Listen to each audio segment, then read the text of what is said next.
ચાલો મિત્રો, આજે તમને વ્રજનું બીજું રૂપ એટલે કે વ્રજવાણીના દર્શન કરાવું.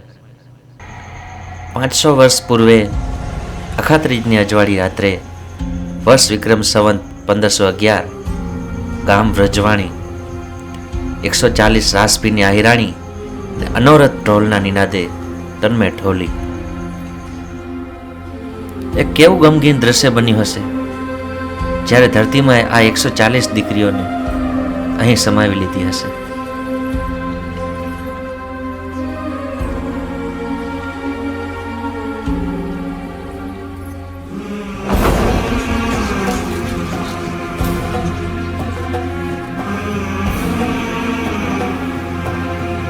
એ દ્રશ્ય કેવું હશે જ્યારે ભગવાન કૃષ્ણ ખુદ ઢોલ વગાડતા હશે અને આ દીકરીઓ પાનપોલી રાસ રમતી હશે.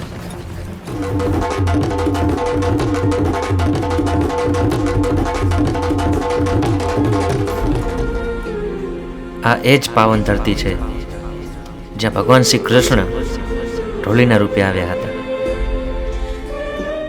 એ ઢોલીના ઢોલ આજે પણ આ પાડિયામાં ગુંજે છે. ચાલ ને એક વખત રાસ લઈ એ સમયની અનુભૂતિ તો કરી જવું. કદાચ એ કાનો ફરીથી આ પાવન ધરતી પર ઉતરી આવે.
એ ભૂમિ કેટલી પવિત્ર હશે જ્યાં ઐતિહાસિક રાસ જામ્યો હશે.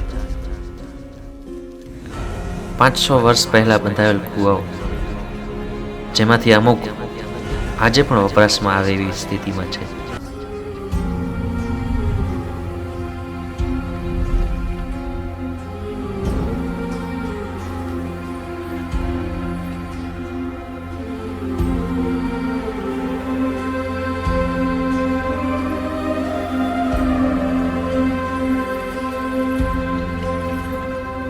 નથી આ કોઈ કહાણી, સાક્ષાત્કાર કરી તમે લો પોતે જાણી. જ્યાં આહિરોય કરી ઉજાણી ત્યાં કાનો આવ્યો હતો વ્રજવાણી.